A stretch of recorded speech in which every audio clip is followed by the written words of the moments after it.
The R34 Nissan Skyline was in production for 4 years, from 1999 to 2002, and the R33 Nissan Skyline GT-R was also in production for 4 years. In this video, we're going to look at the interiors, and I'm just going to give you my opinion about them. Alright, when we look at the gauge clusters, we'll start with the R33 GT-Rs. I'm a fan. I really like the tachometer. You see the GT-R logo, but what I like about the tachometer is that it's clocked at a certain way that you could just see, whenever the needle is going up, that it hits all the way up to 8,000 RPM. It just kind of looks really cool to me. I like it a lot. But besides that, the gauge cluster in general is pretty plain. There's nothing else special about it. And then when we look at the R34s, I do have to state that this is a different one. This is a Nismo one where it's white, but the concept's the same and design's the same. I would say that looks pretty cool. You get a hint of technology on the bottom right of the tachometer where there's some stuff there, and then you get, some oil information underneath there. But overall, pretty basic. I don't know which one you guys like more. All right, let's go ahead and talk about the next thing. Now, when we compare the gauge clusters, I like the R33's tachometer more. It just looks better.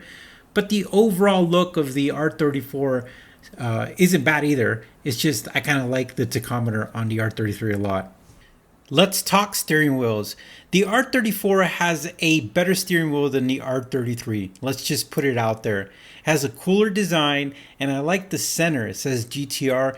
It's really nice. On the R33, specifically the one I had, the steering wheel was very bland. There's not much to say about it. Looks like any steering wheel from any car from Nissan from that era. So I'm glad that the R34's got a better steering wheel. Now let's talk about the center console, and this is where things change because the R34 has something that the R35 carries on. Now when we look at the center console, this R34 has an aftermarket doubled in, but your AC controls and everything just looks real Nissan from that era. But right when you get to the top, you see it. You see this little LCD screen setup that has all this cool information that literally is what we saw in Gran Turismo. This was something so cool, and definitely the R35 carried it on, but this little infotainment center definitely changed things, and this is where the R34 really becomes special. Now the R33, I like the interior of the R33. It's very smooth, it's very round, it's very comfortable, and I like that there's 3 gauges in the center, and that really makes it feel special. But besides that, it is very basic, but it's not too bad, if that makes sense. And then we have the seats. When I look at the R34 seats, they kind of feel wide to me. I like them. They look cool. They kind of look like a hybrid of like a Recaro and a race seat where you have those, sides that are covering the helmet.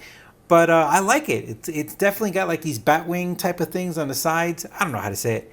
And when you look at the R33 GT-Rs, I feel like they're pretty cool. I feel like they have a sleek design. They're more minimalist than the R34s, but both seats are pretty cool. So there's more stuff we could talk about, but I'm going to end the video here so we could talk about what we've talked about already. That's a lot of talking about. All right, guys, hit that like button, and we will talk to you soon. And make sure you leave your comments, and let's start the drama.